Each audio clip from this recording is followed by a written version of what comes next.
I'm back with a part two from my video from yesterday of my Stranger Things review of the first couple episodes of season 4. Um, and this time I wanted to talk about the villain and this horror, scary elements of it. Um, and there will be spoilers, and there will be spoilers of season 4 and the rest of the show. Because that's kind of inevitable. Um, but I haven't seen the whole first season yet. Just to recap, I have only seen the first. I've saved the last two episodes, partially because it's gotten too scary, and also, I don't know, to save the episodes. Um, and this time I wanted to talk about the Monster Man. The other seasons tended to focus on like a monster. Like the Demigorgon is like bigger than a man and doesn't have a face and is more like Slender Man, not quite like a person who can talk to you. He just kind of screeches. And then like the Mind Flayer is like a giant big spider thing in the sky, and then the Mind Flayer's machine is just like a big fleshy spider on the ground. And then this season it's like a guy. And I feel like they didn't build it, cuz like the other seasons are kind of like, oh, there's little clues, right? So like the lights are flashing, and then you see like multiple characters just being like taken away, and then you see like the upside down for the first time, and you're like, oh, what's going on? And then it just like develops and progresses into like this bigger and bigger, like now you can see the upside down, and like this is the creature in there, you know.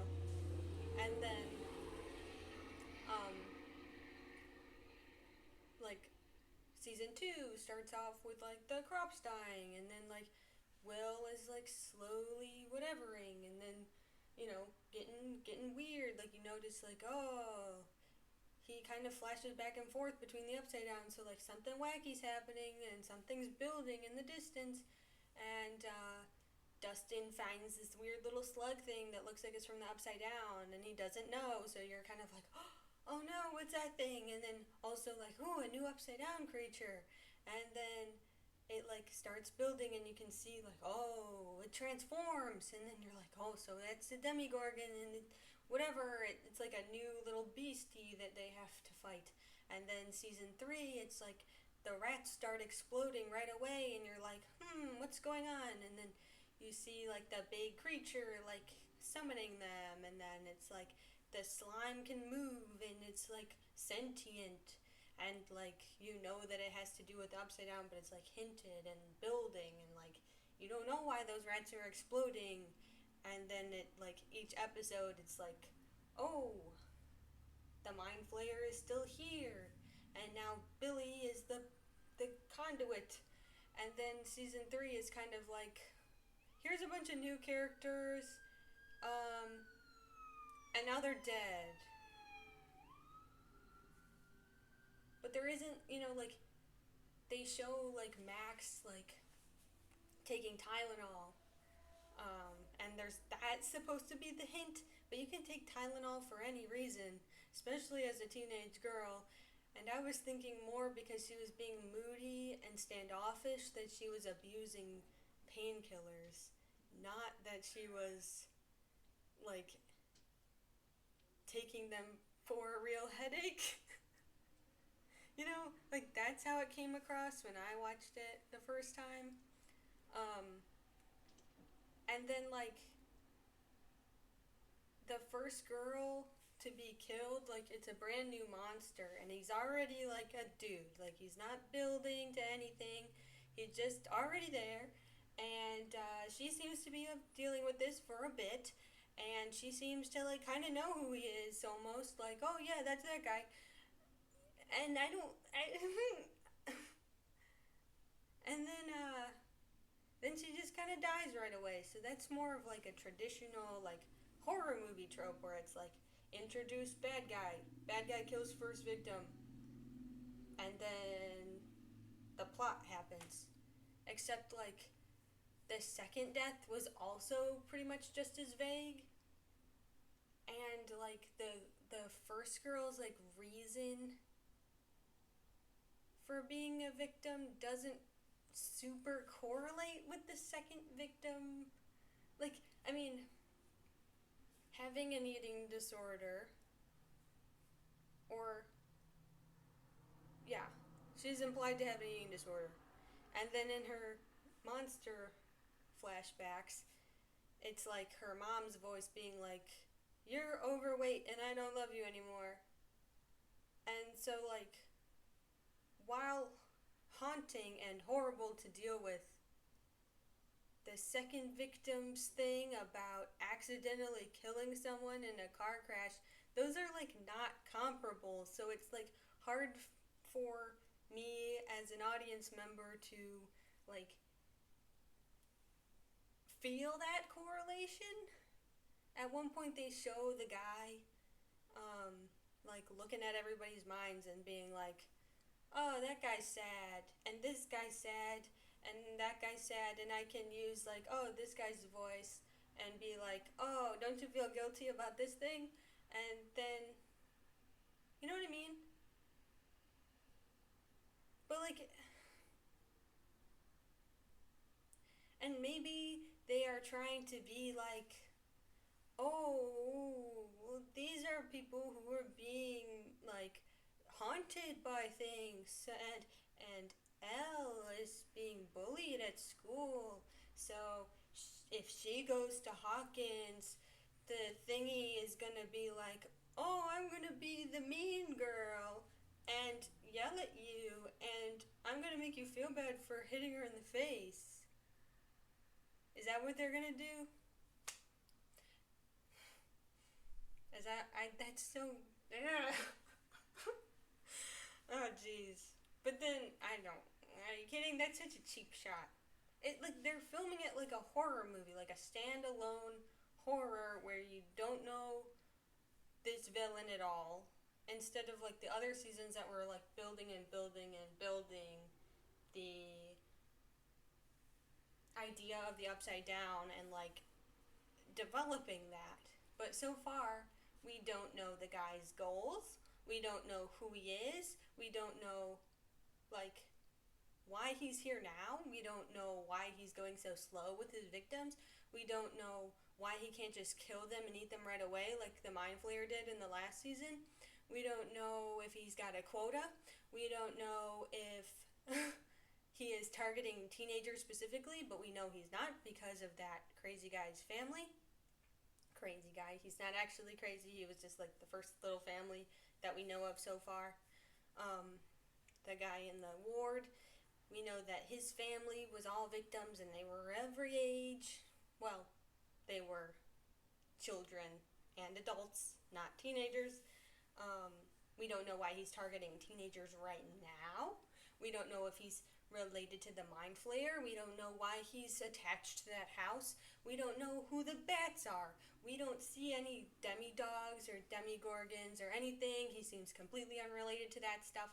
We don't know how he can have telepathic powers that can just link to random minds. We don't know if his spread goes further than Hawkins or why it's not just in the house anymore. We don't know why he gave up and stopped pursuing the guy in the ward. Unless I just zoned out when he said that. Um, we don't know lots of things. And it's not building, it's just like, this is a guy. Everybody meet Larry the Wizard. And he's bad, guys, and he's from the Upside Down. Isn't that all you need? And then you're kind of like, that's it? And he's like not that menacing of a dude because we don't know why he's doing anything. You know, like with the other seasons, it's all building, right? Like you see the evolution of Dart in season 2, and you see like, oh no, That's not just some weird salamander. That's a demigorgon. Better get that out of your house. We don't we don't know anything about this guy. We don't know like why he's here. Like we just know like sad kids are his victims, and it's like, well, we don't know how to protect against that. Besides listening to nice songs and being friends with people. We don't know like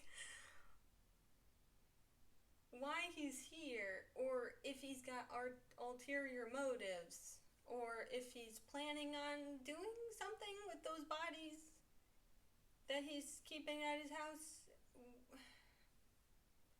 And like it kind of reminds me like of like A Nightmare on Elm Street, where it's just kind of like a monster man who lives in your mind and he likes to kill you. But with Freddy, it was like we didn't really need to know anything about him because it's just a standalone monster movie. Like you don't need to like it's different when it's a series when we have this whole background. But with Freddy, it's like, oh, he's just a dream monster. And that has its own things, right? Like, A Nightmare on Elm Street is like, well, like he was like a real guy. Like, Freddy was like a real guy that got killed, and that's like taking his revenge on the children of the people who killed him. But I don't know why he's magic now and can only fight them in dreams and can also come out of the dream. Like, that stuff isn't explained, but it's kind of like whatever. It's just like a fun little horror movie. Whereas, like, here, it's like you're wondering who this guy is. Like, who is this monster? And is he like the Mind Flayer? Like, is he the Mind Flayer personified? Is he planning on coming out of the dreams like Freddy? And if so, why didn't he try to like follow Max out? He didn't try to do that. He just wanted to like keep her in the Upside Down. Like, I don't know. I think this season also calls back a lot to like modern horror. Like it's got a lot of callbacks to like It, you know? Like how the people like float up and they like kind of go into a trance, and all I could think of was like the 2017 It, when that exact same thing happens. And I think that's kind of like, I don't know, not the best, because I feel like it's kind of lazy, especially because that movie's new. And like last season did a lot of callbacks to The Thing from the 80s. You know, like the John Carpenter The Thing. And that's cool because it's like, oh yeah, remember The Thing? And The Thing was pretty scary, and they did like the goopy puppet thingies, and they all like, it was a lot of callbacks to The Thing in season 3 because, the body snatcher kind of motif where Billy, it looks like Billy, but it's actually a monster. That's fun. And then they turn into sludge, and then they, they're like an alien thing. And that was like a fun callback with a spin that relates it to the Upside Down. So it's like a monster movie, but also like a callback to the 80s. Whereas this is kind of like, I know that the original TV movie It, Stephen King's It with Tim Curry, came out like in the 80s, but they did the 2017 stuff. They didn't do the 80s It stuff. The 80s It stuff had like a big spider in a cave. Like it wasn't. I don't know, I just don't think that the new villain is that threatening because you don't. It doesn't build any suspense for him. He's just like a standalone monster guy. And they do kind of call back to Freddy because he kind of looks a little bit like Freddy. And he goes into their minds like Freddy. And they assumed that he was once a real life murderer. But it turns out he's not. He is not a real life murderer. He is We still don't know anything about him or why he's there. Because the guy, the first victim little family who moved into the house back in the 50s or whatever, he was just like, he just seemed to like doing it. He just liked messing with us. And that was mean of him. And I wanted to leave and he wouldn't let us. And in order to be safe, listen to your favorite song and have some friends. I'm like, what is this? Is this like My Little Pony? It's like My Little Pony. And then, they also hinted in the beginning about, like, saying that Dungeons and Dragons is like a satanic cult. And then, that lines up with, like, real murders. And you know what they did that in? They did that in Riverdale. Yay! Well, I mean, I like Riverdale. That season was great. That season was a really good season. If you like campy, silly sci-fi horror. But I already watched that better in Riverdale. So that's a bit disappointing. It just feels like it's like rehashing a lot of things that were like too recent to rehash. And like, but like it's not, it'd be different if Riverdale came out last year with that season. Then it could be like a coincidence. Like, oh, I guess we both wanted to talk about Dungeons and Dragons being satanic. Whoa, what a coincidence. But it's been like years. And it's been out for years. The movie It has been out for years. And they just kind of like took stuff from it. So it's like not old enough to reference, but not new enough to be a coincidence.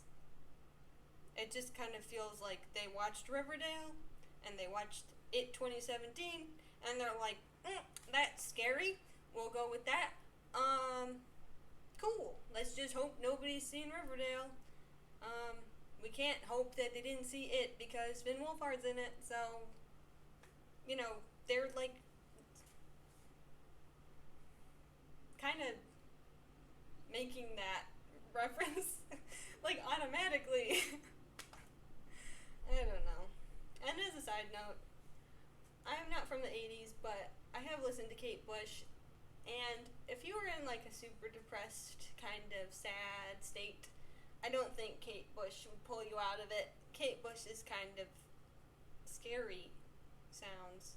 Like, not that you can't like Kate Bush, but like, it's not really like a happy, hopeful sound. It's more of like a creepy, new wave, 80s, that's kind of arty. It's not quite like, hooray, let's get me out of this, but neither is Dream a Little Dream of Me. That's not really a happy song either. Or at least it isn't to me because it was in an episode of Supernatural, and now every time I hear it, I kind of like get a little scared. That might just be a me thing though. Well, I think that's all of my thoughts on that for now. And I'll give an update once I finish the series, or once I finish these last 2 episodes, and then when the new ones come out, I'll probably have more to say if they try to tie it up or anything. No comments on the Hopper stuff. That's fine. I don't mind that stuff. That plot, the C plot, is fine. It's fine. Okay.